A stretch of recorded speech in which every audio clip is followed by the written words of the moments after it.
Viernes 25 de abril de 1986. Un hermoso día de primavera para los 43.000 habitantes de Pripyat, una ciudad ucraniana. Un día que perdurará para siempre en sus memorias.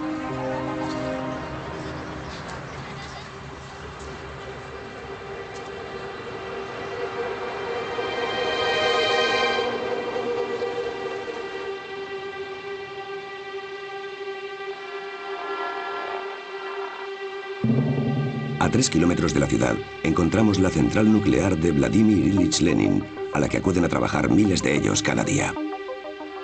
Esa noche, 176 empleados del sector número 4 reciben la orden de revisar el sistema de autoabastecimiento del reactor para ahorrar energía. A la 1:23, hora local, se desactivan los sistemas de seguridad y comienza el experimento. Se producen una serie de explosiones en el núcleo del reactor. Mientras Pripyat descansa en paz, el suelo de la planta comienza a sacudirse.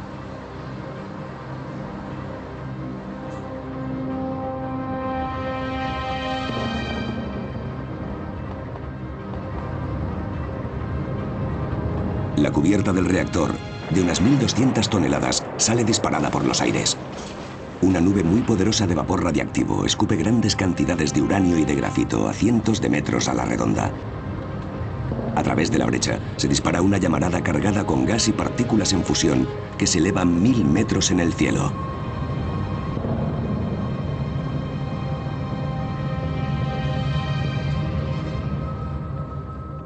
Había muchos colores. Colores como la sangre. Era como un arco iris.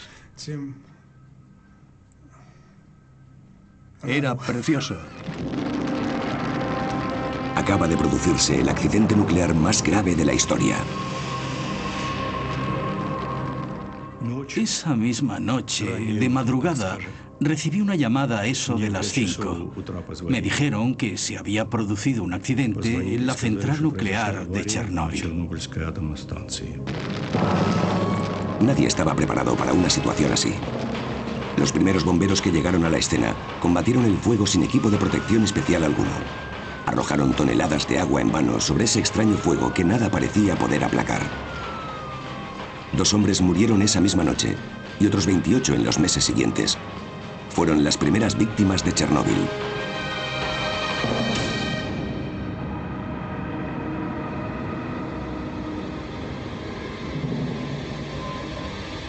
Durante los siguientes 7 meses, 500.000 hombres libraron una batalla mano a mano contra este enemigo invisible. Un combate despiadado del que no se ha dicho nada.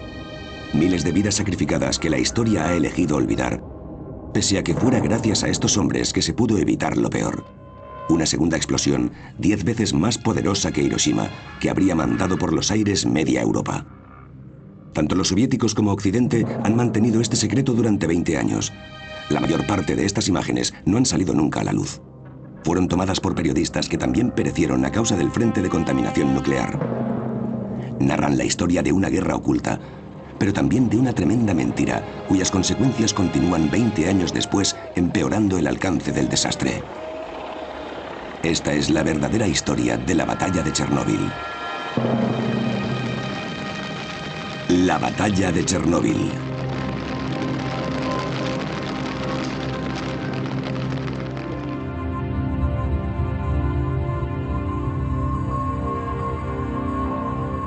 De buena mañana, una columna de gas en fusión que se alzaba 1000 metros en el aire ya contaminaba las nubes.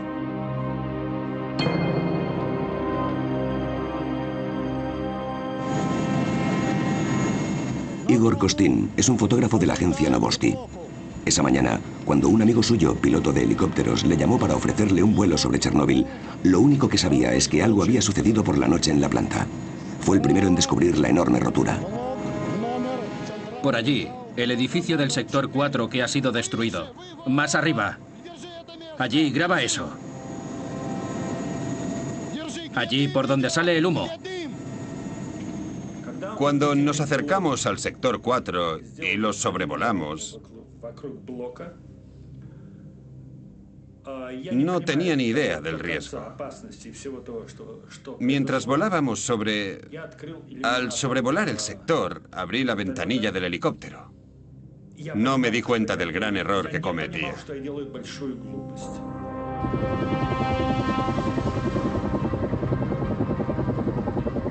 El hilo de humo translúcido que vio elevarse de las ruinas era en realidad altamente radiactivo. Después de haber estado expuesto seriamente a la radiación, es uno de los pocos reporteros en Chernóbil que sigue vivo hoy en día. Cuando abrí la ventanilla, no podía oír nada. El reactor en ruinas estaba debajo de mí. Me sentía ingrávido, como en una tumba. Había un silencio de muerte. Ya no podía oír ni el helicóptero. Un agujero negro, una tumba y un silencio de muerte.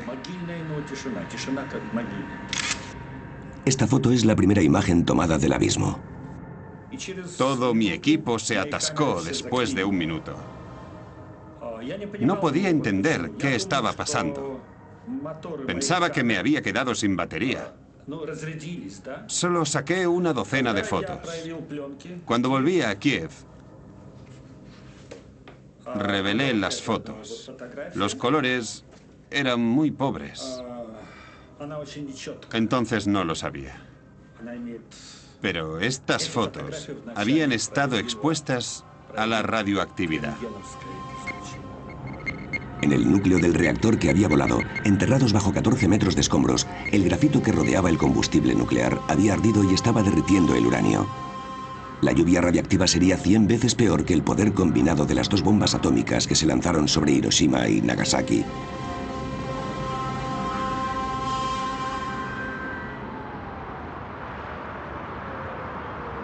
Ocho horas después de la explosión, Gorbachov solo había recibido información incompleta sobre la situación. Las primeras informaciones hablaban de accidente y fuego, ni una palabra de una explosión.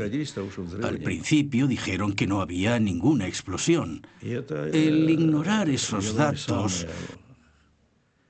tuvo consecuencias dramáticas en cómo actuamos a la hora de abordar el problema.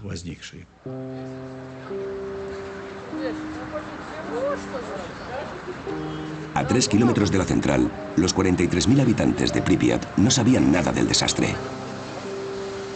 La vida seguía su curso.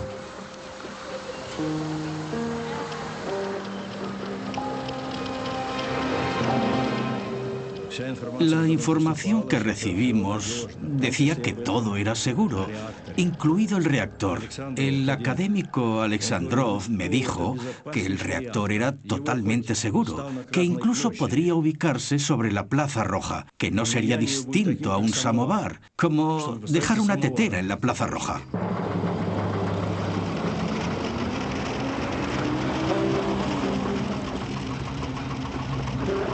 En Pripyat corrían los rumores de un fuego en la planta y muertes esa noche. Pero no se publicó ninguna información oficial. Los fogonazos blancos de estas fotos son el efecto de la radiactividad sobre la película. La gente en las calles apenas se fijaba en los soldados enmascarados que estaban esparcidos por la ciudad. El coronel Greveniuk estaba al mando de las tropas a cargo de controlar la situación. Teníamos un sabor metálico en la boca, en los dientes, como cuando vas a un cerrajero, una acidez. En ese momento no lo sabía. Dicen que la radiación es insípida e inodora. Solo después me di cuenta de que era el sabor del yodo radioactivo. Mientras los niños aún andaban ahí fuera jugando en los parques, los hombres del coronel Greveniuk pasaron el día haciendo las primeras lecturas de radioactividad de la ciudad. En aquellos días, en la URSS, la unidad de medida se llamaba Röntgen. El nivel atmosférico normal estaba sobre las 12 millonésimas de Röntgen. En Pripyat, a primeras horas de la tarde, las lecturas indicaban más de 200 milésimas de Röntgen. En otras palabras, 15.000 veces más alto de lo habitual. Y por la noche ese nivel se había disparado a 600.000 veces lo normal. Boulevard de Lenin, 200. Boulevard de Ucrania, Lenia, 180. Y después, hasta 250 roentgenios. Y esa noche, 7 roentgenios. Mis subordinados empezaban a preguntarse si las máquinas estaban contaminadas y daban lecturas equivocadas. En aquel momento no sabíamos que el reactor seguía ardiendo y que se seguía liberando radiación. Este mapa está sellado con plástico porque sigue siendo radioactivo. Se cree que un ser humano puede absorber hasta 2 roentgenios al año sin que le afecte. Por otra parte, el cuerpo queda letalmente contaminado si recibe más de 400 roentgenios.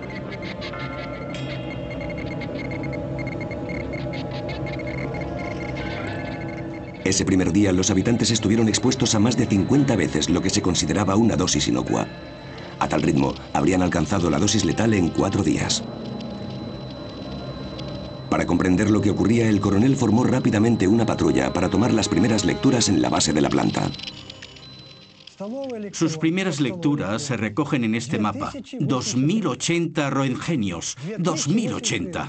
Estaba preocupado por mis subordinados. ¿Cómo iba a enviarlos allí? Con unos niveles astronómicos como esos, menos de 15 minutos bastarían para que un ser humano absorbiera una dosis letal de radiación. En el Instituto Nuclear, estos datos provocaron mucha conmoción. Quedaron impresionados con los datos. Nunca se había visto un nivel de radiación semejante. Gorbachov se apresuró a formar una comisión que contaba con los mejores expertos del país en energía nuclear. La dirigía el académico Legasov, un físico nuclear de renombre internacional. Marchó de inmediato a Chernóbil a la cabeza de una delegación científica. Teníamos la esperanza de que los especialistas evaluaran la situación de forma rápida, pero durante los primeros días fueron incapaces de decirnos nada. Era una situación dramática. Estábamos reunidos esperando la información. Pedíamos esa información, pero no podían decirnos nada. 20 horas después de la explosión, seguía sin darse ninguna información a los habitantes de Pripyat. El nivel de radioactividad continuaba subiendo. Deberían haber estado sellando puertas y ventanas y tomando pastillas de yodo para contrarrestar los efectos de la radioactividad. Sin embargo, no se habían dado tales órdenes. A la mañana siguiente, pese a cierto ambiente de tensión en la ciudad, seguía sin informarse a la población sobre la situación. Yulia Marchenko solo tenía 5 años en aquel momento. Vivía en Pripyat con su familia. Su padre trabajaba en la central. Mis padres me llevaron a la guardería como de costumbre. Todo era absolutamente normal. Mi padre ya sabía que había habido un accidente, pero aún no se habían tomado medidas de precaución. 30 horas después de la explosión se tomaron las primeras medidas. Llegaron 2.700 autobuses a la ciudad. El ejército dijo a los propietarios que la ciudad debía evacuarse por completo antes de las 14 horas. Pero no se dijo una palabra sobre cuánto tiempo duraría la evacuación. Recuerdo que los profesores de la guardería nos dieron pastillas de yodo. Después vinieron los padres para recoger a sus hijos del colegio y de la guardería. Recuerdo que todo el mundo iba de acá para allá. Pero no cundía el pánico. Pensábamos que nos íbamos para 3 días.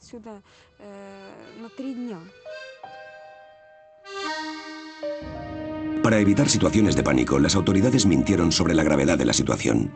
Se dieron 2 horas a los habitantes, 2 horas para recoger sus pertenencias y reunirse frente a sus hogares. Nos dijeron que nos subiéramos a los autobuses. Recuerdo perfectamente que estábamos todos en la calle y haber corrido a escoger qué juguetes me iba a llevar. Tenía un montón de muñecas y me las quería llevar todas, pero no podía. Y nos fuimos. No pudimos ni siquiera coger ropa de abrigo.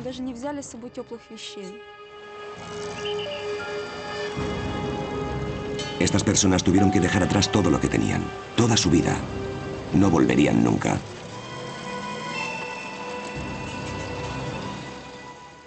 Un señor mayor no quería irse. Se quedó atrás. Encontraron su cadáver pocas semanas después.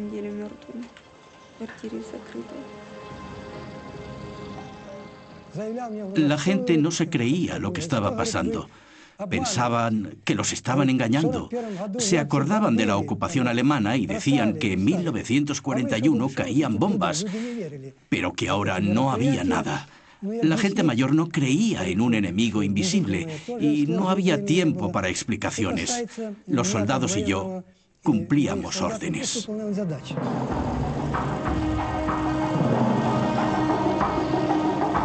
En 3 horas y media, 43.000 personas fueron evacuadas de forma tranquila, aunque triste. Hileras de autobuses en las carreteras llevaban a los primeros refugiados atómicos, una muestra del apocalipsis nuclear en el corazón de Europa. Habían estado expuestos a dosis de radiación que les cambiarían la composición de la sangre y que engendrarían cánceres fatales en los años venideros.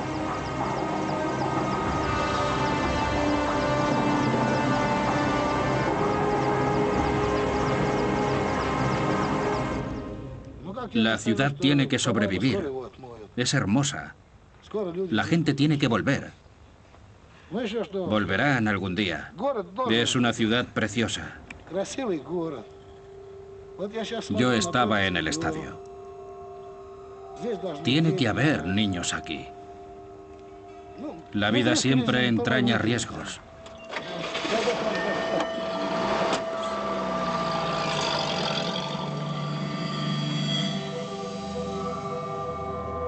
...48 horas después del desastre, los únicos que quedaban en la ciudad fantasma eran el personal militar y los miembros de la delegación científica instalados en el hotel de Pripyat. Como ajenos al peligro, comían, dormían y trabajaban en las mismas instalaciones.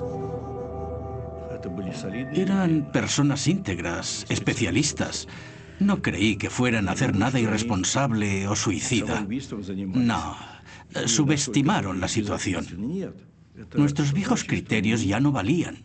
Se habían producido accidentes nucleares antes, tanto en nuestro país como en los Estados Unidos, pero esa información se había mantenido en secreto. Nunca de esta magnitud, claro, pero los especialistas pensaron que no era más que un accidente, un incendio. El reactor volverá a estar en funcionamiento en mayo o junio. Mientras tanto, el viento llevaba hacia el norte nubes cargadas con partículas radiactivas. El 26 y 27 de abril se acercaron a 1000 kilómetros sobre Rusia y después sobre Bielorrusia y los países bálticos. El 28 alcanzaron Suecia, donde se detectó un aumento de la radioactividad cerca de una de sus centrales nucleares.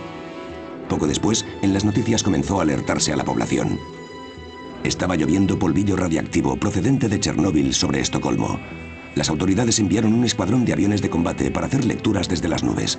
Los resultados estaban claros. El nivel de radioactividad indicaba que había habido un accidente importante en alguna parte. ¿Pero dónde? 60 horas después del desastre, todavía no se había dado a conocer información oficial. El Ministerio de Energía sueco llamó el lunes mientras yo estaba en mi oficina en Viena y me informó de que habían medido niveles de radioactividad altos cerca de nuestra central de Forsmark, al este de Suecia, y que habían concluido que debían de proceder del extranjero. Nos preguntaba si sabíamos algo al respecto. Le dijimos que no, pero que estábamos dispuestos a ponernos en contacto con los demás. Y llamamos a Polonia, aunque no tenía ninguna central nuclear, por si había sucedido algo allí, y por supuesto también a los rusos. ¿Qué había ocurrido? Una explosión. Esa era la información imprescindible. ¿Y una nube radioactiva? Contaminación grave. Fue Suecia la que habló de los escapes. 3 días después del accidente, mientras Gorbachov aún trataba de recoger datos, los satélites espía de Norteamérica y Europa volvieron sus ojos a la Unión Soviética y descubrieron la central destrozada en Ucrania. Era como un libro abierto. El humo que aún se elevaba a través de la inmensa brecha se apreciaba sin lugar a dudas en la visión térmica. La noche de ese lunes 28 nos llegó un mensaje del señor Petrosian, el director de la Comisión de Energía Atómica en Rusia, en el que nos informaba sobre el accidente. Y al mismo tiempo, los rusos dieron a conocer esa información para todo el mundo. Evidentemente, desde el Politburó, decidimos que era esencial que se nos informara de todos los hechos desde ese momento. Así que llamé al KGB y les dije que siguieran todo lo que estuviera pasando allí y que nos informaran de todas las conversaciones que tuvieran los científicos. Les dije que me enviaran toda la información personalmente. Después de menos de un año en servicio, Gorbachov se dio cuenta de hasta qué punto había dejado de funcionar el sistema soviético. Habían hecho falta 48 horas para conseguir información fidedigna sobre el desastre.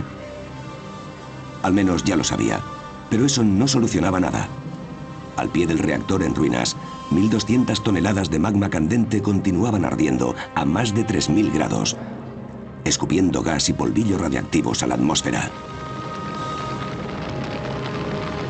Europa estaba a merced del viento.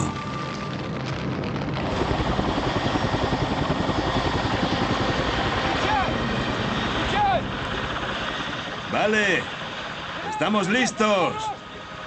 ¡Vámonos!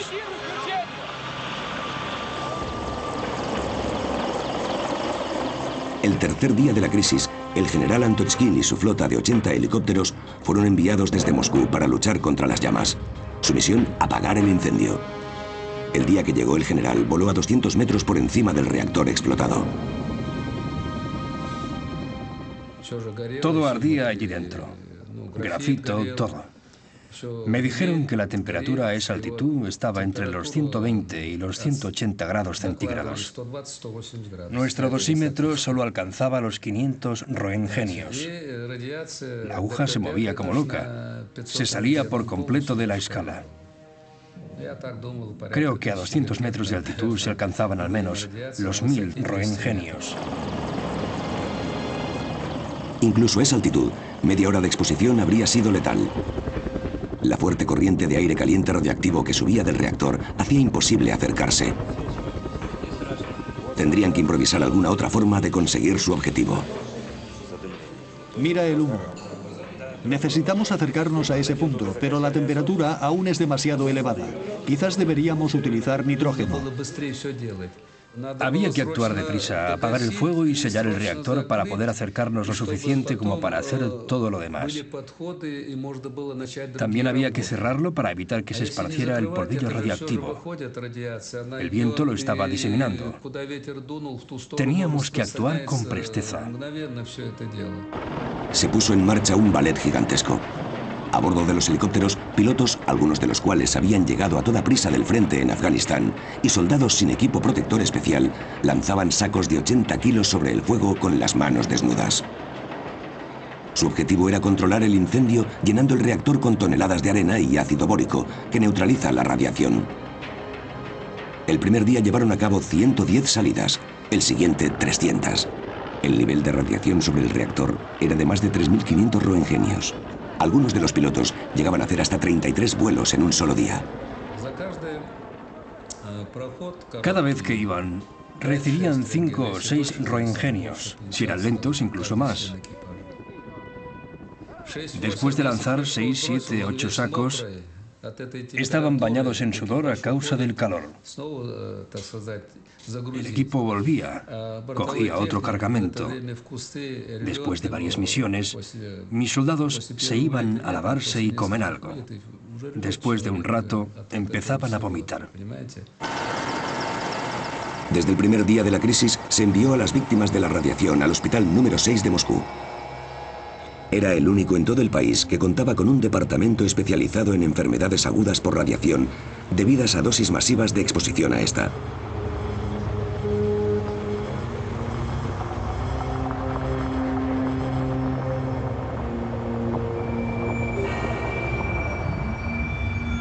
Los primeros síntomas de enfermedad por radiación, vómitos, náuseas y diarrea, van seguidos de un periodo de latencia. Es más tarde cuando aparecen síntomas mucho más dañinos, como el deterioro de la médula ósea y espantosas quemaduras que devoran la carne hasta el hueso.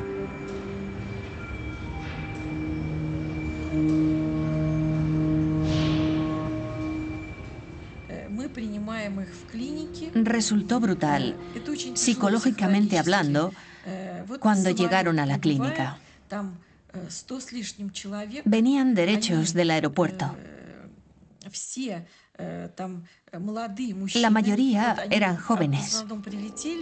Llegaron durante el periodo de latencia. Se encontraban bien. Iban todos vestidos de forma parecida, con los mismos pijamas. Estaban de buen humor. Sin embargo, ya sabíamos que muchos de ellos iban a morir. 27 murieron en poco tiempo.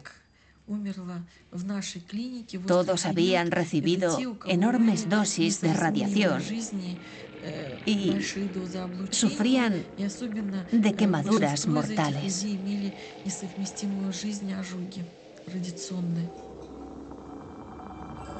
Durante 15 años, las primeras víctimas fueron las únicas que reconocieron las autoridades.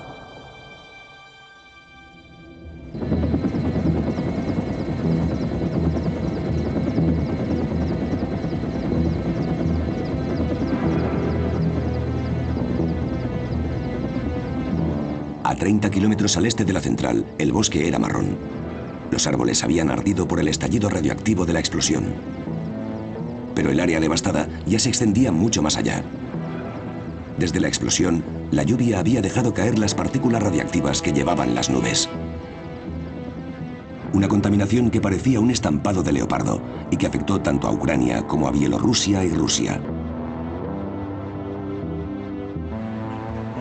El día 1 de mayo el viento cambió y también se contaminaron áreas de Kiev, como se ve en este mapa de la zona dibujado a partir de las lecturas tomadas por los hombres del general Greveniuk.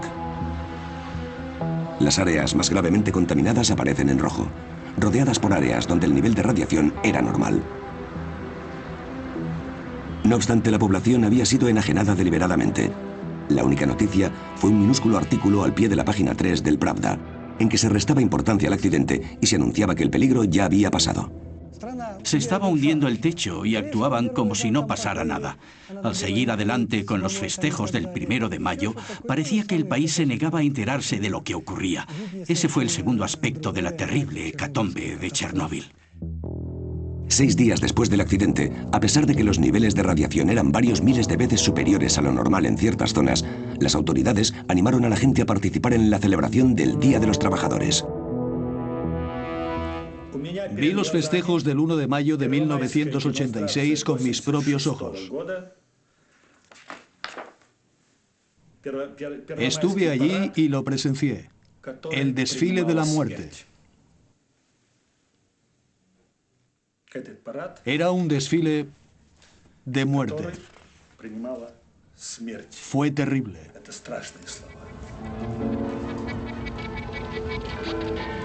Perturbador es el hecho de que todo el material gráfico del 1 de mayo de 1986 ha desaparecido de los archivos nacionales de Ucrania. Lo único que queda son las fotos de Igor Kostin. Cherbyshky, secretario general de Ucrania, también acudió a los festejos con su familia y sus nietos. La verdad es que, en teoría, nos parecían muy importantes para evitar el pánico. Pero si hubiéramos sabido cuánta radioactividad flotaba ya en el aire... ¿Cuántos niños se contaminaron durante los festejos? 20 años después, aún no se ha publicado un solo estudio estadístico al respecto. En cuanto a Cherbyshky, secretario general del Partido Comunista Soviético, se suicidó.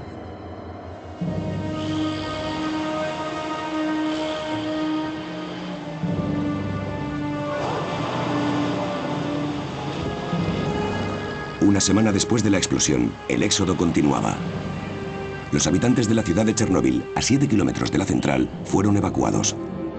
Posteriormente, también los habitantes de los pueblos que se encontraban en un radio de 30 kilómetros alrededor de la central.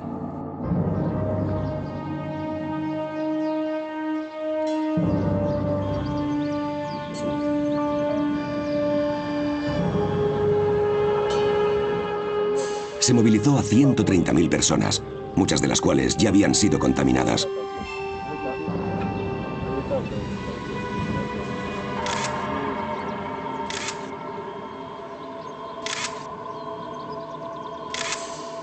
Un área de 300.000 hectáreas que se extendía entre Ucrania y Bielorrusia fue evacuada de forma abrupta y aislada del resto del mundo. Una vasta región desarraigada, una cultura entera arrancada de su tierra, un mundo aniquilado en pocos días por un enemigo invisible.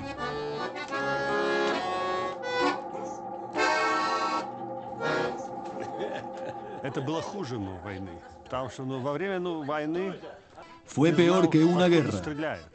Aquí no puedes ver al enemigo. En la guerra ves cañones, armas, tanques. Aquí no ves nada. La radiación está por todas partes. Pasa a través de ti. Se mete dentro de ti. Y solo después sientes los efectos. A veces años después. Es aterrador. Entretanto, la nube radiactiva continuaba arrastrándose hacia Europa. Flotaba sobre Bavaria y el norte de Italia.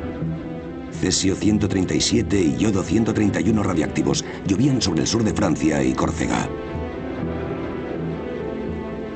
Los cultivos y los pastos quedaron gravemente contaminados. Mientras las autoridades francesas se ocupaban de negar su presencia, la nube llegó a Gran Bretaña y se esparció sobre Grecia.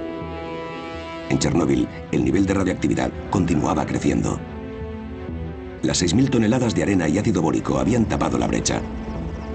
Pero contra todo pronóstico, bajo este tapón gigantesco, el magma candente seguía ardiendo.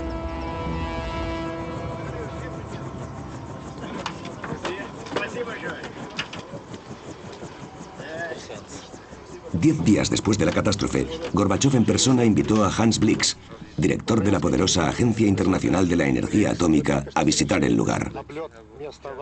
Fue el primer experto y el primer occidental en presenciar Chernóbil. ¿Cuál es tu opinión después de lo que has visto? Bueno, hemos visto el lugar desde el aire y hemos visto una pequeña humareda que se alza desde la parte dañada. Se habló mucho sobre el riesgo de una segunda explosión. Recuerdo que cuando estábamos en Moscú, un amigo, un pariente de uno de mis expertos, llamó y dijo que cabía la posibilidad de que explotara un segundo reactor.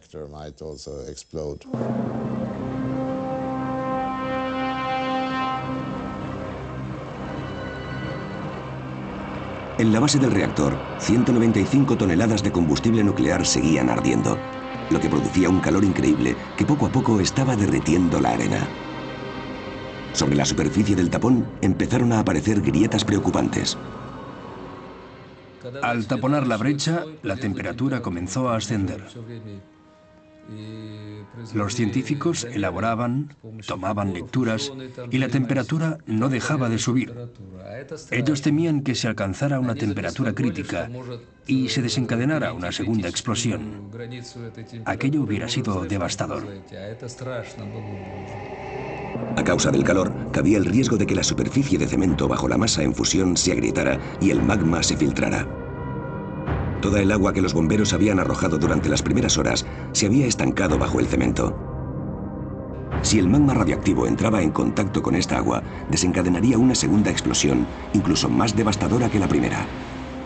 Se llamó a los mejores expertos del país para que entraran en acción. En aquel momento, Vasily Nesterenko trabajaba para mejorar los misiles nucleares intercontinentales de la Unión Soviética.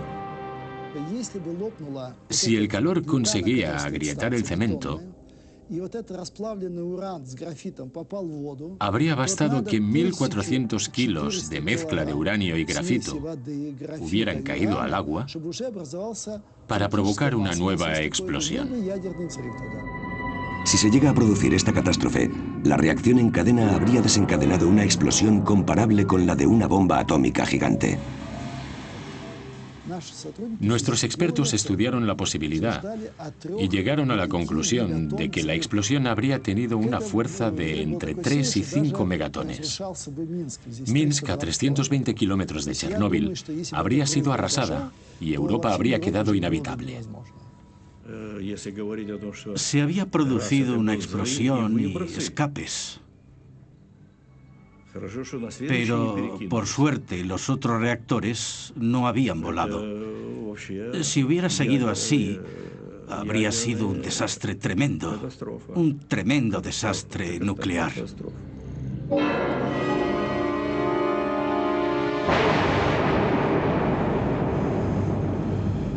A esta segunda explosión le habría acompañado una horrible onda expansiva y un aumento masivo de la radiactividad que se habría cobrado miles de vidas en cuestión de horas.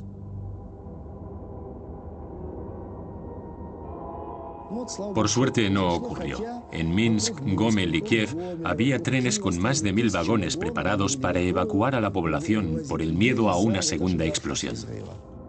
La situación era crítica. En Moscú, la Comisión de Estado decretó 2 medidas de emergencia. En primer lugar, enviar un batallón de bomberos para drenar el agua de debajo del reactor. Serían declarados héroes nacionales y sufrirían de enfermedad por radiación el resto de sus vidas. En segundo lugar, sellar el abismo de forma más efectiva para hacer bajar la temperatura de una vez por todas.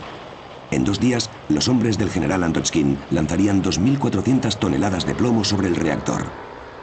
Cuando empezamos a tirarle el plomo, la temperatura comenzó a bajar de golpe. Se absorbía bien y sellaba la brecha al fundirse, por lo que había menos radiación. Pero parte de este plomo se derretía al chocar contra el fuego y se vaporizaba en la atmósfera. 20 años después, aún pueden encontrarse trazas de plomo en los niños enfermos de Chernóbil. Hoy se critica duramente esta solución, pero dada la situación, no había otra mejor. Tuvimos que reaccionar deprisa y todos los efectivos, militares y o civiles, y o oficiales y no rasos, trabajaron sin descanso. Yo participé en la primera fase. Cuando volví más tarde, seguían trabajando como héroes. Pero esta fase fue muy especial. Durante esta operación, 600 pilotos resultaron contaminados de forma fatal por la radiación, pero con sus esfuerzos solo ganaron unos pocos días. Aunque había sido cubierto, el incendio no se había extinguido todavía. El problema ya no iba a solucionarse mediante helicópteros que volaran por encima. Tenían que acercarse, introducirse en el abismo. ¿Pero cómo?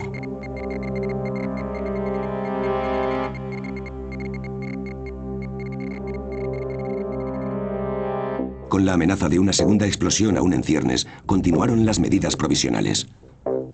Por los planos de la planta, parecía que podían aproximarse a la zona activa a través de los túneles de cañerías y cableado que se habían construido a base de grueso cemento.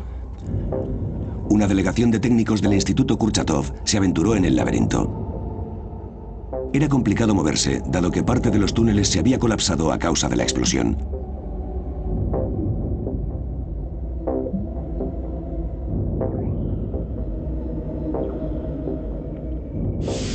Se abrieron paso a través del armazón del reactor 4 con sopletes y metieron los detectores de radiactividad y los termómetros dentro, así como las cámaras.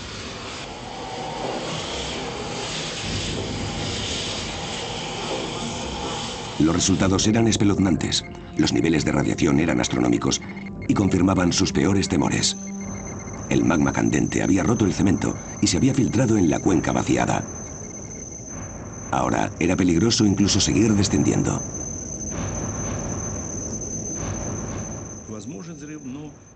Había un riesgo de explosión de entre un 5 y un 10%.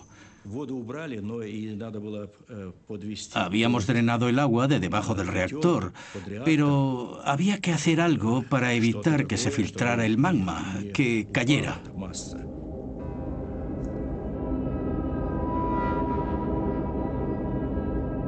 Nada evitaba que el magma se filtrara cada vez más en el subsuelo arenoso, y bajo el reactor yacía una enorme extensión de aguas subterráneas que proveían a todo el país.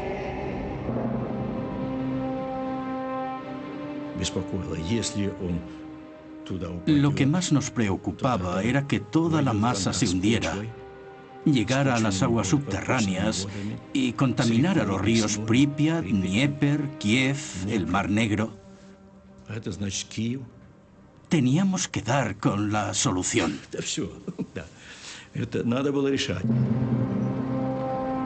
Se consideró una nueva operación, pero implicaría la pérdida de más vidas.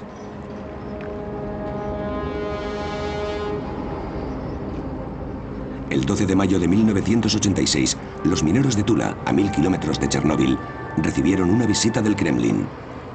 El viceministro de la industria minera. El ministro nos habló del accidente de Chernóbil. Dijo que necesitaban mineros de nuestra región, la cuenca de Moscú. Nos dio 24 horas para recoger nuestras cosas. Al día siguiente nos llevaron en autobús desde esa misma plaza al aeropuerto de Moscú. El 13 de mayo nuestros camaradas ya estaban en Chernóbil y el 14 ya estaban trabajando.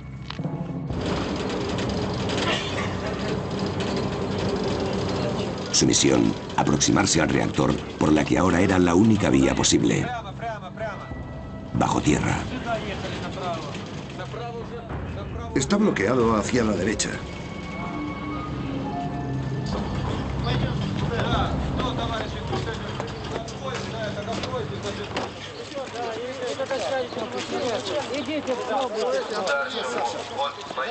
Nos encontraremos en el punto de reunión en 5 minutos. Nuestra misión era la siguiente: cavar un túnel de 150 metros desde el reactor 3 al 4. Después, cavar una habitación de 30 metros de largo y 30 metros de ancho para alojar un sistema de refrigeración para enfriar el reactor. Para limitar la exposición a la radiación, los mineros iban a tener que bajar cavando a una profundidad de 12 metros antes de encaminarse hacia el reactor en llamas. Allí construirían una habitación de 2 metros de alto por 30 de ancho, donde se instalaría un complejo sistema de refrigeración de nitrógeno líquido.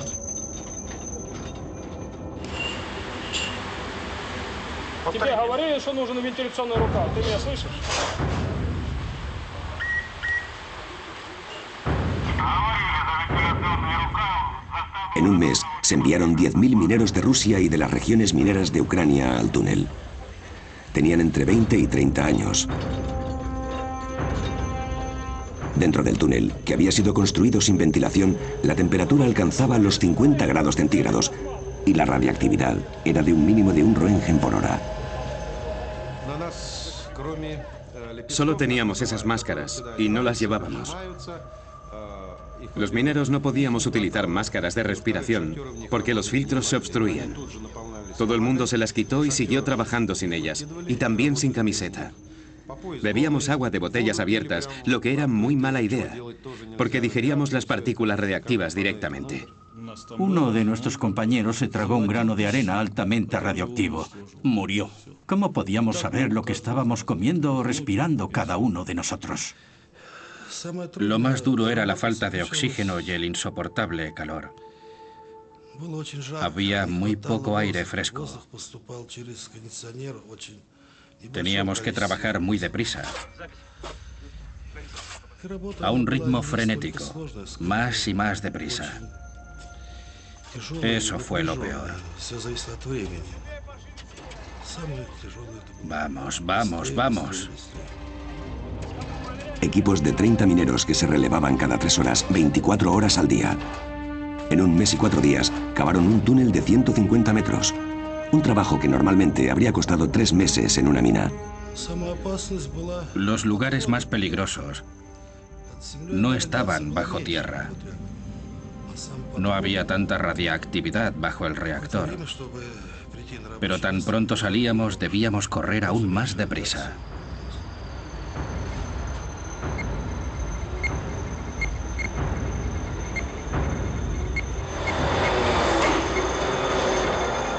La radiactividad en la boca del túnel era 300 veces más alta.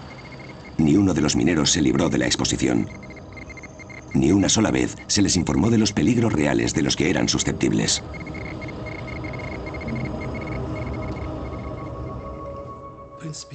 Alguien tenía que ir a hacerlo. O nosotros o cualquier otro. Conocíamos el trabajo. Creo que cumplimos con nuestro deber. Debimos hacerlo. Ya es demasiado tarde para juzgarlo. No me arrepiento de nada.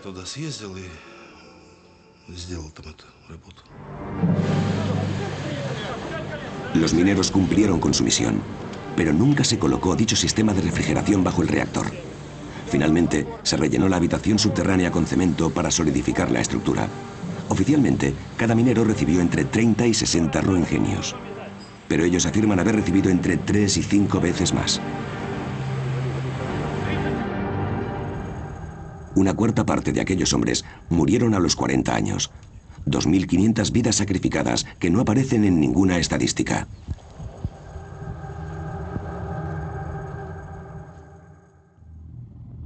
Mientras los mineros todavía estaban cavando bajo el reactor, Hans Blix organizó una rueda de prensa en Moscú con las autoridades soviéticas. Déjenme decir, en nombre de la AIEA, que lamentamos profundamente tan trágico accidente por la pérdida de vidas y el daño que se ha producido. Hemos acordado con las autoridades soviéticas ir a Viena para un análisis post-accidental. Frente a 500 periodistas de todo el mundo, anunció un congreso internacional que tendría lugar en Viena, donde los soviets habían acordado compartir toda la información que tenían sobre el desastre. El efecto más importante de la rueda de prensa fue que el pueblo ruso sintió que podía confiar en aquellos tipos. Estaban acostumbrados a un gobierno del que no podían creerse ni una palabra. El accidente y el desastre se habían ocultado. No habían oído nada sobre el tema. Lo único que habían oído los tenía preocupados de que fuera aún peor de lo que se temían. Y era muy malo, eso seguro. Pero ahora sentían que podían confiar en estos tipos. Fue una victoria para la Glasnost. Los soviets aceptaron la cooperación plena con Occidente. Una apertura en la historia de la URSS. Una victoria política para Gorbachov, que la necesitaba de veras. Porque en Chernóbil, aunque ahora el fuego se mantenía bajo supervisión, el abismo y toneladas de escombros radiactivos quedaron a la intemperie. Era sumamente urgente cubrir la estructura en ruinas y limpiar la zona. Pero para eso harían falta más hombres, muchos más hombres.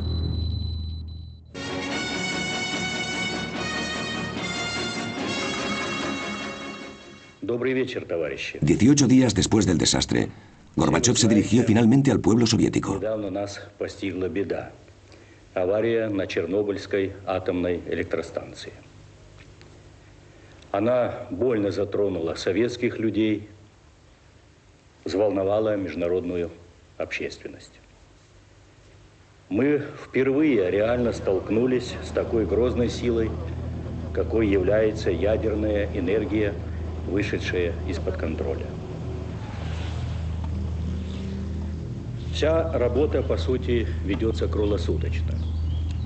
Задействованы научные, технические, экономические возможности всей страны. Se movilizó al país entero, sin formalidades burocráticas. Si alguien necesitaba algo, se lo dábamos. Ya nos preocuparíamos por los costes después. Era una situación de primera línea. El general Nikolai Tarakanov fue enviado al frente para dirigir las tropas de tierra. En un año, 100.000 soldados y oficiales pasaron por Chernóbil. Eran todos reservas. La administración superior de sus ciudades los convocó y los envió al frente.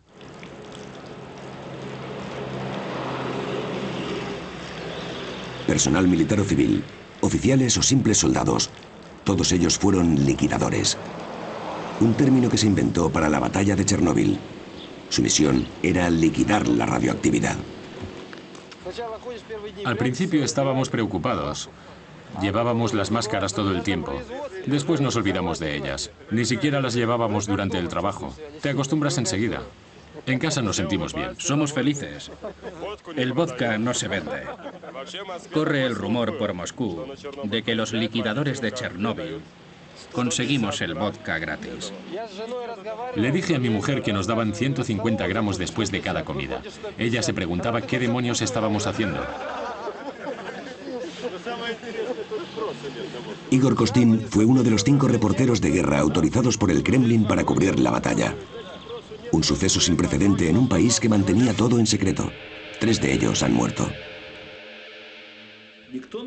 No había rangos. Nadie iba por ahí diciendo, que soy general, haz lo que digo. Todo el mundo hacía lo que buenamente podía. Y así la máquina conocida como la liquidación del accidente de Chernóbil se puso en marcha.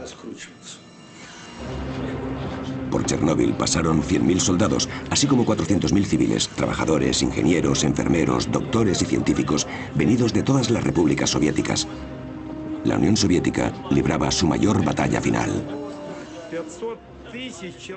500.000 personas. Las tropas en Chernóbil eran mayores que todo el ejército de Napoleón. Y nuestro ejército se contaminó. ¿Os lo podéis imaginar? Desde el cielo, los helicópteros lanzaban toneladas de un líquido pegajoso llamado burba, una mezcla coagulante que emplastaría el polvillo radiactivo contra el suelo. Mientras, las brigadas de liquidadores estaban a cargo de limpiar la zona y, casa por casa, eliminar la capa de polvillo radiactivo que lo cubría todo.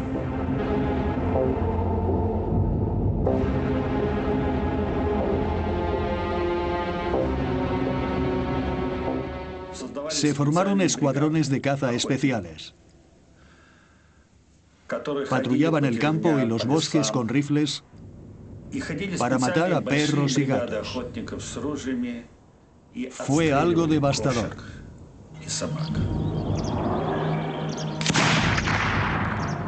Había que matar a todos los animales, ya que al haber estado deambulando por zonas altamente contaminadas, su pelaje había absorbido la radiactividad y por tanto podían contaminar a los liquidadores.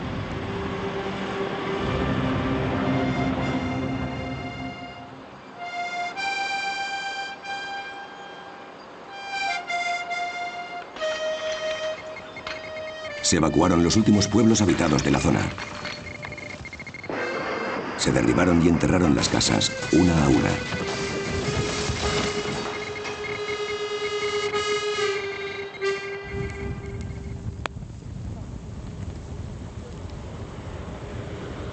Por la noche, los trenes y la maquinaria, así como los hombres, estaban cubiertos de polvillo radiactivo. Nos lavábamos 5 o 6 veces en la ducha. Nos ayudábamos unos a otros. Utilizábamos guantes de cáñamo de baño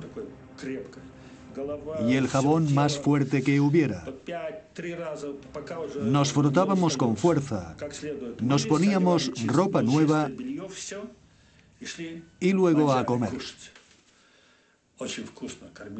Lo cierto es que se comía muy bien allí, porque había que recuperar fuerzas para luchar contra la radiación ionizante. La radiación ionizante busca los puntos débiles del cuerpo, entra por ahí y acaba contigo.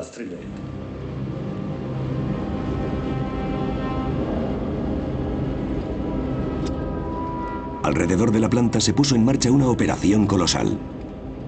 7 días a la semana, sin un solo día de descanso. Se enterraron 300.000 metros cúbicos de tierra contaminada en enormes cuencas y se cubrieron con cemento.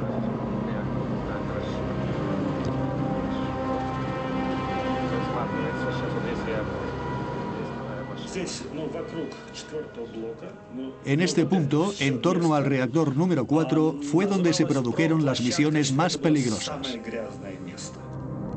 8 semanas después de la explosión, los liquidadores abordaron el corazón del problema. Para poder neutralizar el escombro tóxico a largo plazo y evitar que se esparciera aún más, había que aislar todo el reactor volado. Lev Bocharov fue uno de los ingenieros que diseñó la vasta estructura que cubriría por completo el reactor número 4. Un sarcófago de acero y cemento de 170 metros de largo y 66 metros de alto.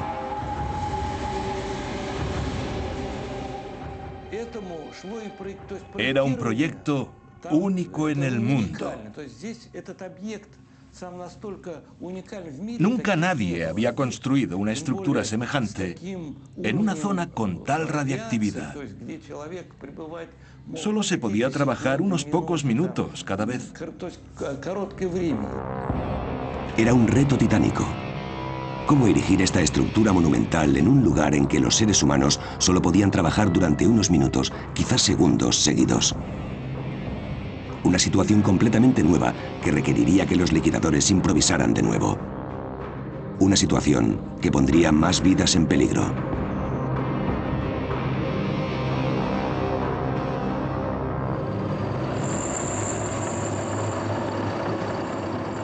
Comienza el ataque final. La radiactividad en este sector era tan alta que solo se podía enviar al frente robots controlados por control remoto. Pero eran seres humanos los que habían de conducirlos hasta el campo de batalla.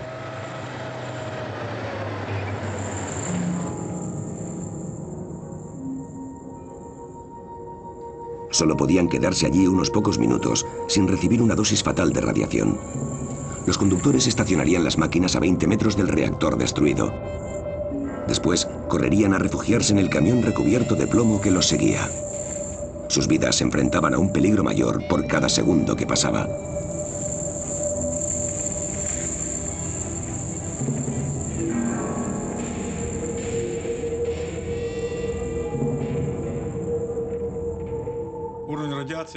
Aquí vemos uno de los vehículos armados. Parece primitivo, pero tuvimos que construirlos nosotros mismos. Recubrimos las cabinas por completo con plomo para proteger a nuestros soldados de la radiación en la medida de lo posible. Esto también es plomo. Cada pieza metálica de la estructura había sido prefabricada, a veces a cientos de kilómetros de distancia, y después traída una a una al lugar para su ensamblaje. Un rompecabezas salvaje. Vigas de 150 toneladas y 70 metros de largo. Arbotantes de 45 metros de alto.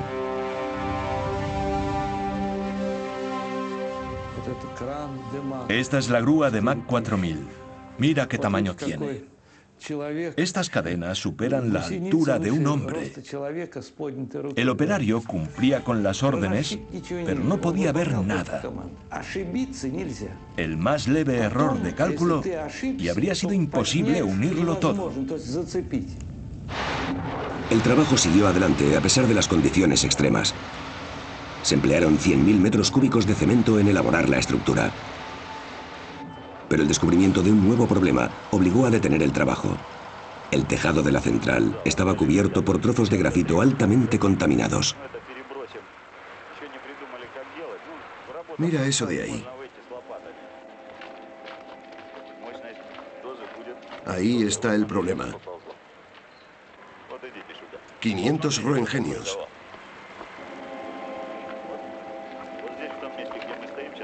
Y por allí 1000.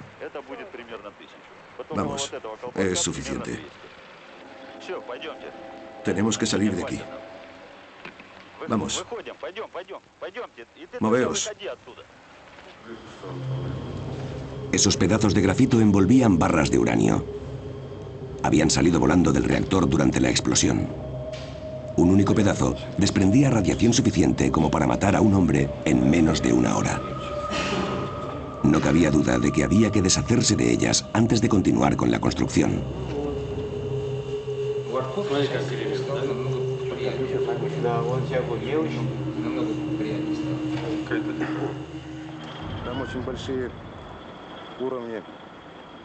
La radiación es muy alta, no podemos hacerlo de forma manual. ¿Para qué enviar personas cuando tenemos robots?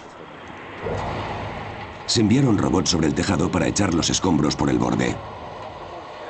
60 metros más abajo, otros robots los recogían y los enterraban en las cuencas.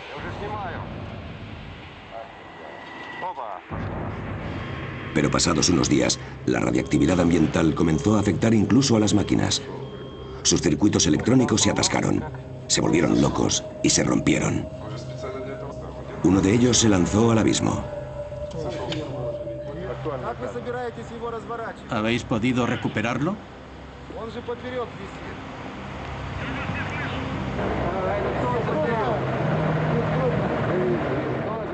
Los robots ya no eran una opción para el tejado. Se decidió reemplazarlos por seres humanos. Soldados rusos apodados biorobots para la ocasión.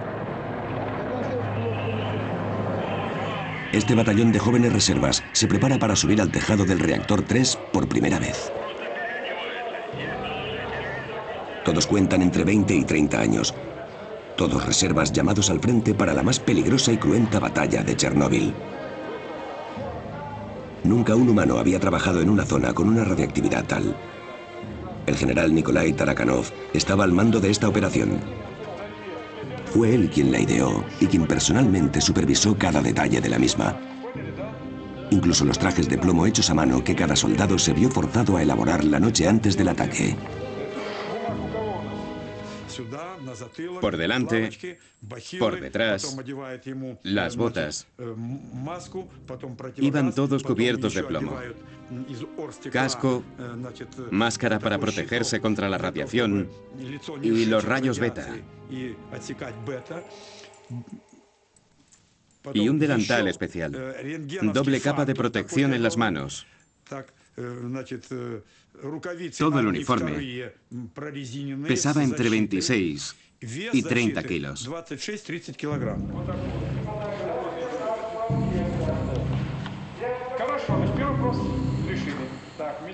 ¿Os hicisteis el examen médico? Sí. ¿Sin problemas? De acuerdo. Todo listo. Camaradas, debéis saber que subí al tejado hace 2 días con un oficial. Una cosa es segura. Os puedo decir que no hay nada que temer.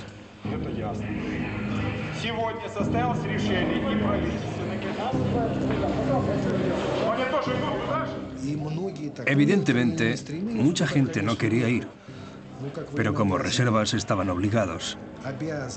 Tenían que ir.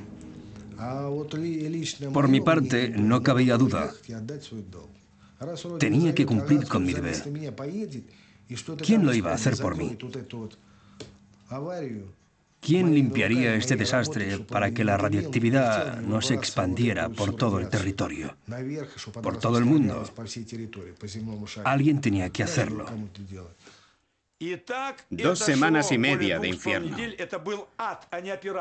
Pero ese infierno solo duraba unos 2 o 3 minutos para cada soldado. A veces incluso 40 segundos. Si el nivel era demasiado alto. Los científicos y yo tuvimos mucho cuidado al calcular el tiempo para salvar tantas vidas como fuera posible. Cuando sonaba la sirena, un equipo de 8 soldados subía con rapidez al tejado junto con un oficial.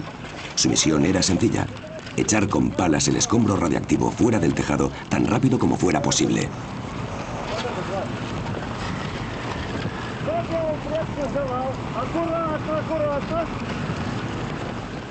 Con precisión, con precisión.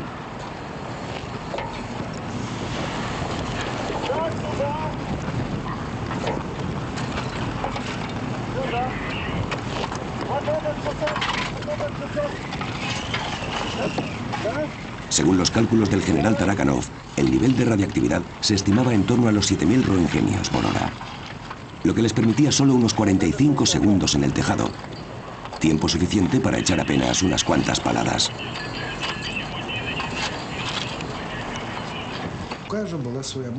Éramos como hormigas. Tan pronto unos terminaban su trabajo, otros iban inmediatamente a ocupar su lugar. Todo el mundo hacía su trabajo, por pequeño que fuera. Y así es como juntos combatimos la radiactividad. Durante 10 días, un nuevo equipo de biorobots haría relevos en el tejado cada 10 minutos. Según el personal militar al mando, 3.500 personas trabajaron en la limpieza. Algunos, como Igor Kostin y Konstantin Fedotov, subieron al tejado 5 veces.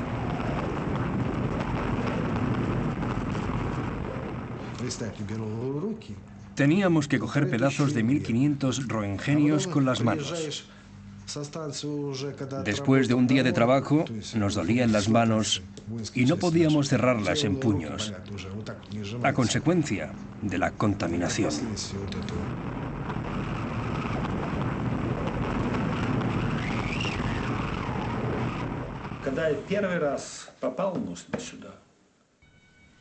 La primera vez que subí al tejado, me quedé ensimismado por la sensación mística que había allí. Era como estar en otro planeta. Todo estaba cubierto por combustible radiactivo. Grafito. Había grafito por todas partes.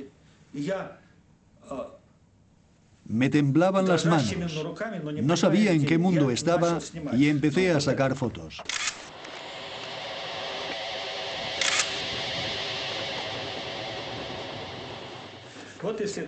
Se pueden ver trazas de radiación. Sujetaba la cámara así y venía del suelo.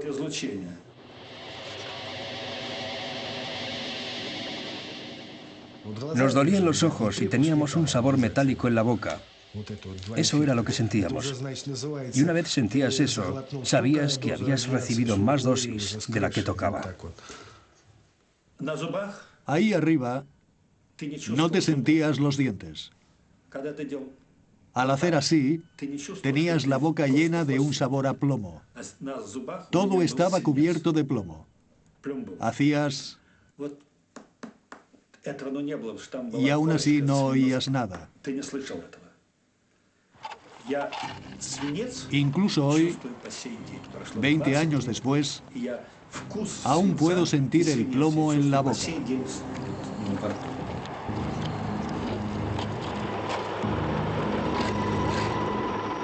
Miles de ellos estaban a punto de descubrir que ese particular sabor significaba que el enemigo invisible andaba suelto.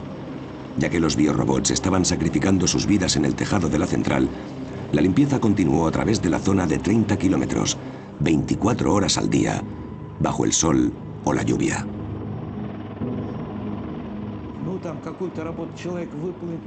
Lo que normalmente costaría a un hombre 1 hora de trabajo, aquí en Chernóbil precisaba de 60 personas.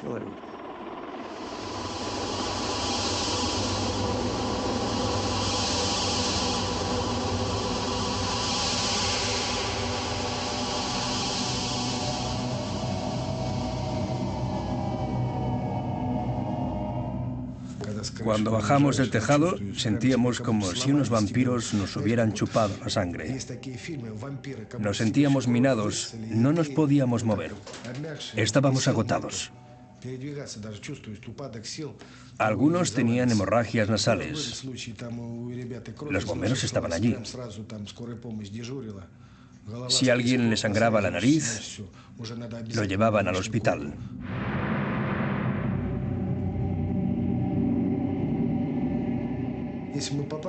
Si nos desmayábamos, nos enviaban a casa. Pero queríamos aguantar. En esa época éramos jóvenes y fuertes. Desde entonces, madre mía, tenemos una salud muy pobre. Lo hemos perdido todo. En mi informe escribieron que había recibido 20,5 roentgenios. ¿Pero qué querían decir con eso? Ese número era varias veces menor que la dosis real. Todos lo sabemos. Como reconocimiento, a cada soldado se le entregó un certificado de liquidador del ejército y un extra de 100 rublos, el equivalente a unos $100 de hoy.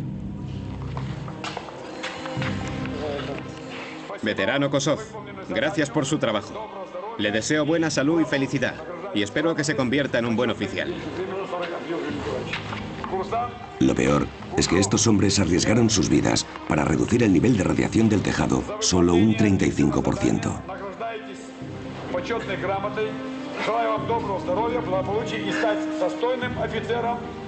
Cuando enviaron a toda aquella gente arriba al tejado, nadie sabía exactamente el nivel real de radiación. Ahora sabemos que estaba entre 10.000 y 12.000 roentgenios por hora. Nunca debieron enviar a nadie.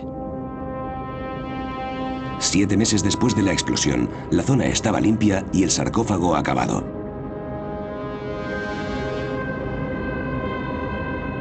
$500.000 personas, militares y civiles, habían participado en la operación.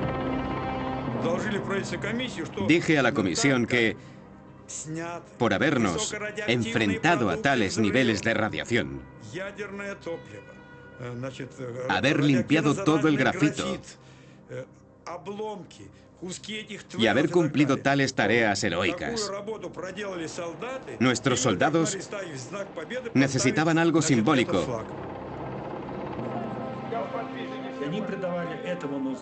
como izar la bandera.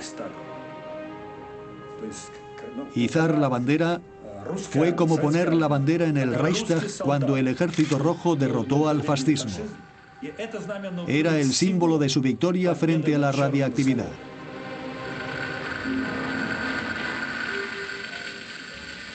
Cada equipo de liquidadores celebró el fin de la operación a su propia manera. Bocharov y sus hombres grabaron sus nombres en la última pieza de metal que subiría al sarcófago.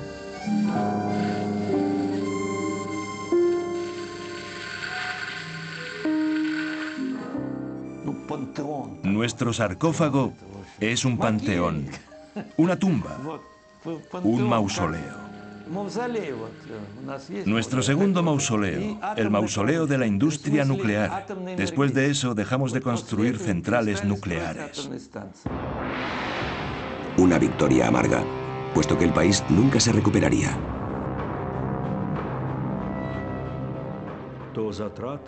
Nos costó 18.000 millones de rublos. En aquel momento, un rublo equivalía a $1. 18.000 millones.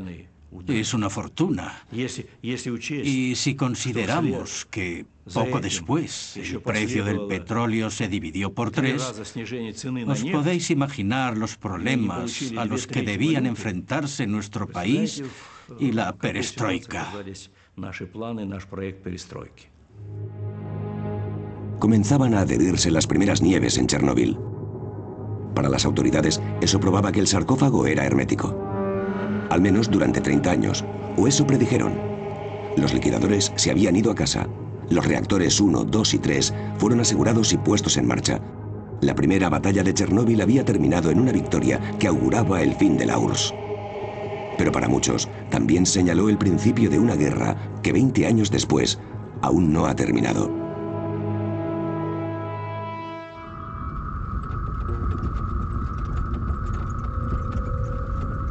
Veinte años después, Pripyat sigue siendo una ciudad fantasma.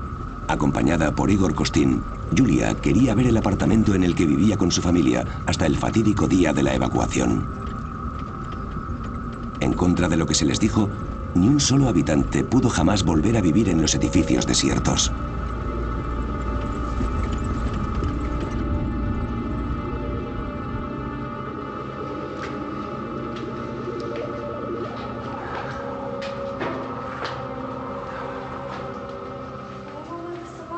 No reconozco las pinturas de mi madre.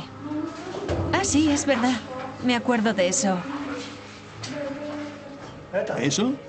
Sí. Acércate a la pared e inmortalizaré el momento.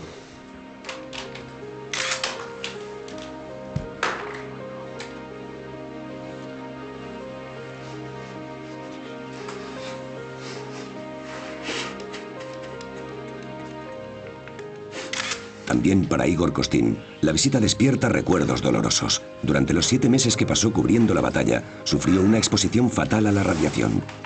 Desde entonces, ha tenido que ser hospitalizado durante más de 2 meses cada año. Debes hallar la fuerza para enfrentarte al mañana. Este viaje te dará esa fuerza. La patria te puede dar su fuerza. Es tu tierra. Toma su energía. Es como si siempre hubiera vivido aquí.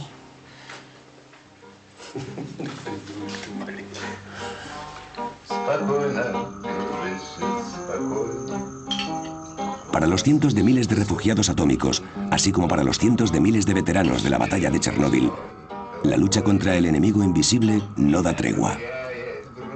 Todos los que fueron a Chernóbil aún sufren por la radiactividad que absorbieron sus cuerpos. En los meses que siguieron a la batalla de Chernóbil, los liquidadores llenaron los hospitales de toda la Unión Soviética. 20 años después, aquellos que siguen vivos continúan frecuentando el departamento especializado del hospital número 6.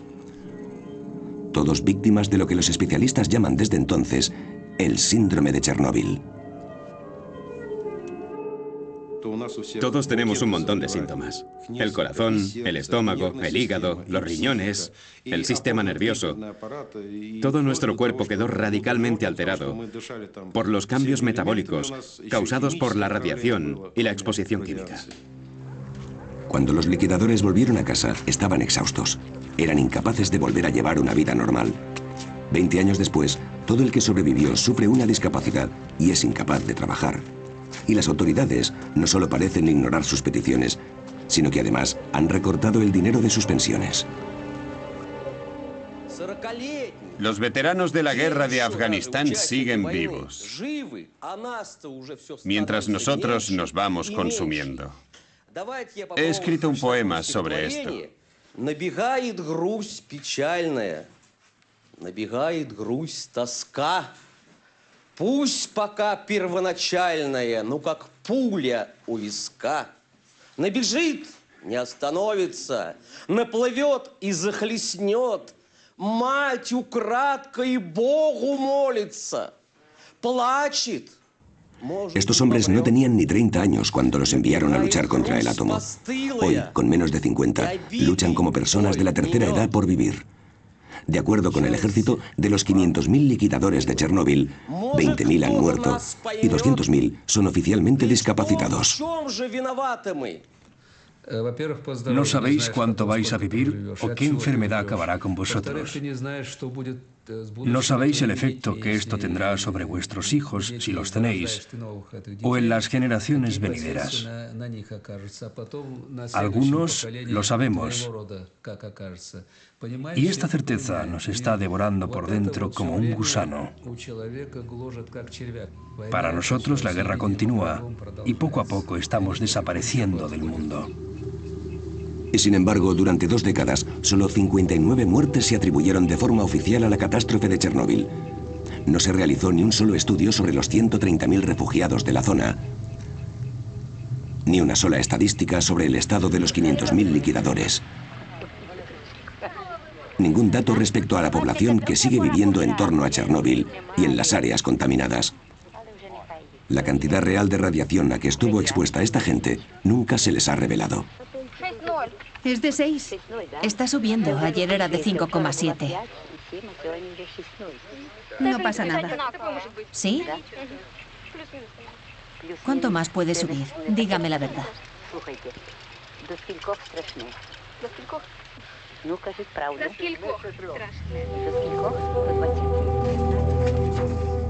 Una diputada del Soviet Supremo descubrió el encubrimiento sistemático de las auténticas consecuencias de Chernóbil cuando el Imperio Soviético se deshizo en 1991. Aprovechando la anarquía reinante en el país, consiguió acceder a una copia de documentos secretos. 600 páginas de un informe para el Comité Central, redactado cuando aún se libraba la batalla de Chernóbil. Al leer los documentos, descubrí que todo había sucedido de manera diferente.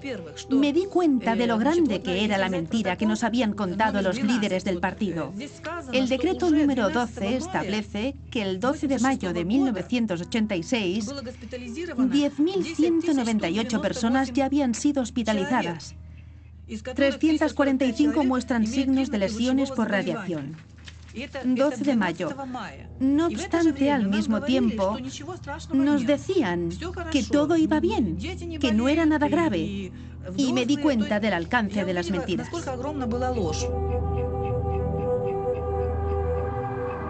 En otro pasaje, descubrió que las autoridades habían cambiado arbitrariamente los estándares. Habían multiplicado 5 veces lo que se consideraba la dosis aceptable de radiación para el cuerpo humano. Cuando subieron el estándar, de repente la gente comenzó a curarse milagrosamente. Les dieron de alta en el hospital y los mandaron a casa. Fue un acto criminal. Esa tendencia a amañar los datos no era exclusiva de los rusos. A finales de agosto de 1986 tuvo lugar la primera conferencia internacional a puerta cerrada para evaluar Chernóbil, presidida por Hans Blix. No se permitió la entrada a periodistas u observadores externos. Legasov, el hombre que había estado al mando de la comisión gubernamental durante la batalla de Chernóbil, dirigía a la delegación rusa. Cuando le dimos el encargo de preparar el informe para la IEA, le dimos orden de informar de todo.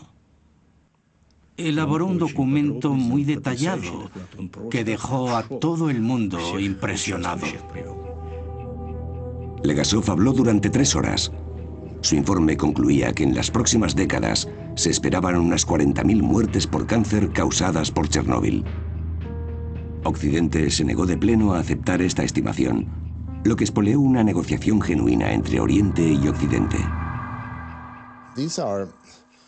Son cálculos teóricos basados en el modelo de Hiroshima, que indica que si tienes cierta radiactividad, por Hiroshima sabemos que a largo plazo un porcentaje morirá a causa de ella. Y si aumentas el alcance, has de asumirlo. Creo que estos cálculos no son exactos, no son empíricos. De nuevo, los datos eran increíblemente flexibles. Al final de la conferencia ya no se hablaba de 40.000, sino de 4.000 posibles muertes. 20 años después, estos datos se convirtieron en el número de víctimas oficial. Los más acérrimos opositores a la política de transparencia soviética fueron los franceses, que incluso llegaron a negar el hecho de que la nube radiactiva había pasado sobre su país.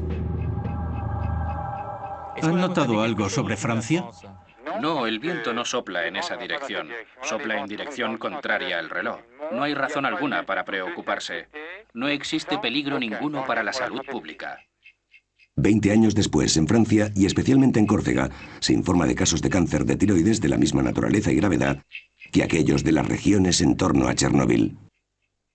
El elemento más peligroso que salió del reactor de Chernóbil no fueron el cesio o el plutonio, sino las mentiras.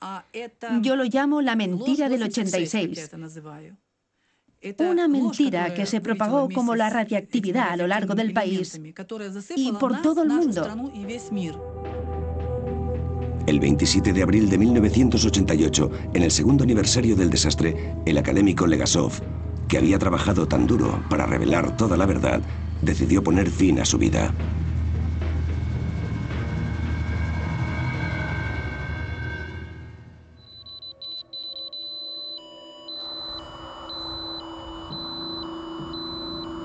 Hoy, como una metáfora perfecta de la mentira institucionalizada, las partículas radiactivas que lanzara el reactor durante la explosión siguen contaminando la Tierra.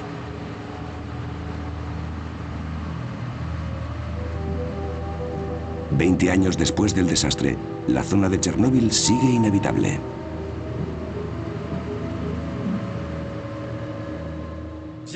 En 5 años, los radionucleidos se hunden 5 centímetros en la Tierra contaminada. Así, 20 años más tarde, ya están a 20 centímetros, contaminando todas las plantas. Para acabar con esto, necesitaríamos retirar 20 centímetros de tierra y sellarlo bajo tierra en cementerios. Y eso es demasiado trabajo. Es imposible. Hoy en día, 8 millones de personas viven en zonas contaminadas de Ucrania, Rusia y Bielorrusia. Durante 20 años se han alimentado de la comida radiactiva producida en esas tierras, un problema que la delegación soviética presentó en la Conferencia de Viena de 1986 y que, sin embargo, fue cuidadosa y estratégicamente ignorado. Y pese a todo, 1.152 niños han tenido que ser operados de cáncer de tiroides entre 1986 y 2002 en el centro especializado de Minsk. ¿Cuántos más en otras ciudades? No se han publicado estadísticas mundiales.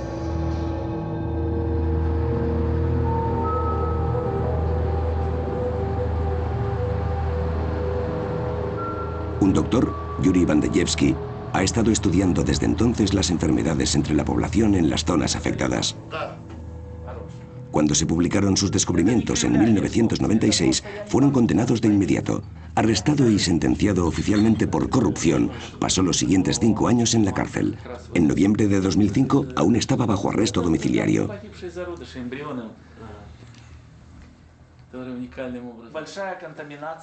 Se contaminó la madre por cesio. Mirad cuántas malformaciones en una única camada. Labios leporinos, Les faltan ojos, cráneos deformes. Aquí hay otra. Es horrible. Estos embriones proceden de hámsters que han sido alimentados únicamente con hierba contaminada de la región de Gomel. El resultado, camadas enteras de animales deformes. Me quedé horrorizado al ver cuántos embriones deformes se desarrollaban en animales que habían comido alimentos contaminados por cesio. Tantas malformaciones. Normalmente cuando encuentras un monstruo lo describes. Seguro que estáis familiarizados con el Museo Antropológico y Etnográfico de Pedro el Grande en San Petersburgo. Sinceramente, yo solo podría crear tantos monstruos como quisiera.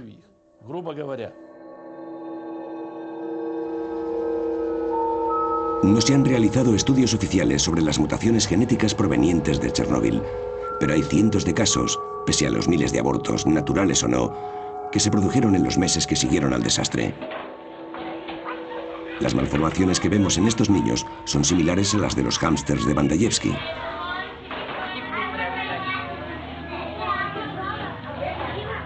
En Bielorrusia, 300.000 niños sufren actualmente las consecuencias de la contaminación. Varias ONG, como la Cruz Verde Internacional, fundada por Gorbachov, después de haber sido apartado del gobierno en 1991, han abierto centros de tratamiento y apoyo para las víctimas de Chernóbil. También organizan campamentos terapéuticos para enseñar a las nuevas generaciones en las áreas contaminadas cómo vivir con la radiactividad, como vemos aquí, midiendo la contaminación de los alimentos. ¿Durante cuántos años va a seguir esto así? ¿800 años? ¿Va a terminar alguna vez? Sí, Chernóbil jugó un papel importante en nuestras vidas. Debemos seguir investigando sin escatimar medios. Debemos reforzar la cooperación internacional y crear centros científicos internacionales para encontrar nuevas fuentes de energía seguras. Es un asunto indispensable. No le deseo a nadie que pase por tragedia semejante. Nadie merece vivir lo que nosotros en Chernóbil. Todos somos seres humanos y nadie se merece esto.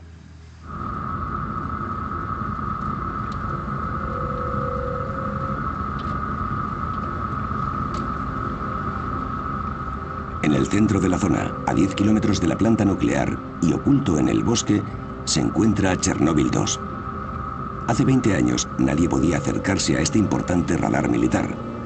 El ojo oculto de Moscú, creado para detectar misiles americanos. El hecho de que quedara fuera de servicio después de la explosión concuerda con lo que el accidente de Chernóbil parecía presagiar.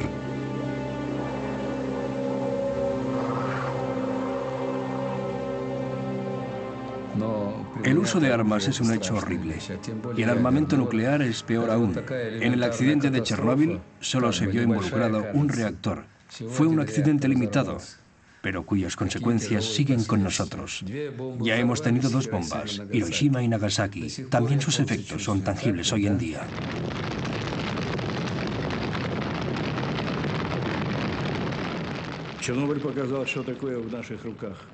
Chernóbil nos mostró la verdadera naturaleza de la energía nuclear en manos humanas. Hemos calculado que nuestro misil más poderoso, las cabezas nucleares autónomas que los americanos más temían, el SS-18, equipado con una cabeza nuclear doble, uno solo de esos misiles sería más poderoso que 100 Chernóbils. Y teníamos 2.700. Se hicieron para combatir a los americanos. Seguramente el señor Gorbachov tenía razón al decir que Chernóbil nos enseñó qué ocurre cuando la radiactividad anda suelta. Y en ese sentido, sugirió a la gente de forma más clara que deberíamos deshacernos de las armas nucleares. Un año y medio después de Chernóbil, Mikhail Gorbachov retiró de Europa todas las cabezas nucleares soviéticas con un radio de entre 500 y 5.000 kilómetros. 10 años después, el mundo entero ratificó el Tratado de Prohibición Completa de los Ensayos Nucleares, a excepción de la India. Chernóbil dio pie al desarme de los mayores rivales nucleares del mundo, un acontecimiento sin precedentes en 6.000 años de historia. Chernóbil convenció a todo el mundo. Tanto los rusos como los americanos se dieron cuenta de una vez de la magnitud de los volcanes nucleares sobre los que se asentaban nuestros países. No solo nosotros, sino el mundo entero. El mundo entero. Y sin embargo, 20 años después, la catástrofe de Chernóbil y las lecciones que nos dieron parecen estar desapareciendo de la memoria común. Mientras tanto, bajo el envejecido sarcófago del reactor número 4, el veneno sigue siendo mortal. Desde 2001, los 3 reactores restantes de Chernóbil permanecen cerrados por fin. Pero 20 años después de la explosión, nuestro dosímetro se sale de la escala en la base del sarcófago. Altos niveles de radiactividad, 100 veces por encima de lo normal, que siguen contaminando los alrededores de la central. La lluvia y la erosión han debilitado la estructura. Desde su construcción, 3.000 liquidadores la han estado vigilando, en un intento por alertar de los daños.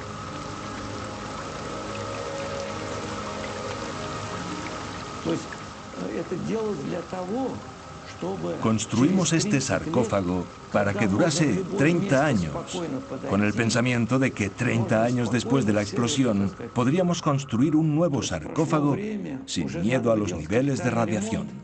Han pasado 20 años y aún no se ha hecho nada, y ya no nos queda dinero. El nuevo sarcófago ya está en proceso, pero su construcción ya lleva 10 años de retraso. Será una estructura de 108 metros de alto que habrá de cubrir por completo el primer sarcófago. El coste de esta operación será de $1.000 millones. Se ha creado un fondo internacional dirigido por Hans Blix.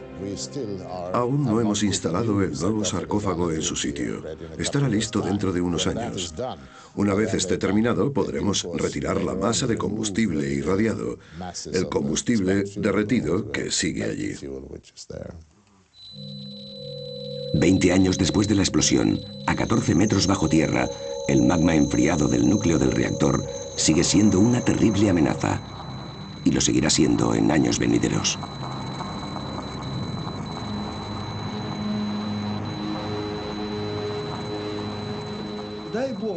Rezo a Dios para que el sarcófago no colapse nunca, porque dentro hay 100 kilos de plutonio.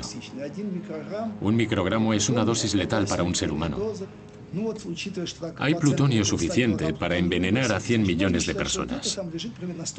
El periodo de semidesintegración del plutonio es de 245.000 años. Es una partícula que puede considerarse eterna. Hay zonas en las que nunca volverá a haber vida.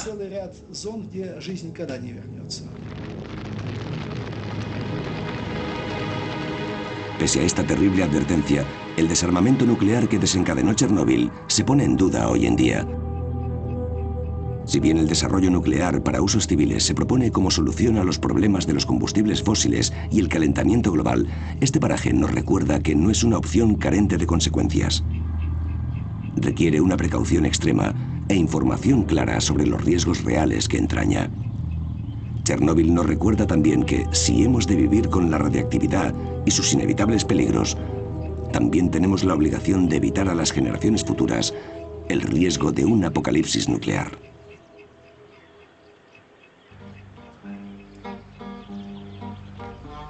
Спокойно, дружище, спокойно, у нас еще все впереди. По шпилям ночной колокольни беда ковыряет груди, не путает конец и кончину, рассветы, как прежде, звенят. Кручина твоя, кручина, а только ступень для тебя. Спокойно, дружище, спокойно, не пить нам, не весело петь. Еще предстоящие войны тебе предстоит уцелеть. Уже и рассветы проснулись, что к жизни тебя возвратят. Уже изготовлены пули, что мимо тебя возвратят. Спокойно, спокойно.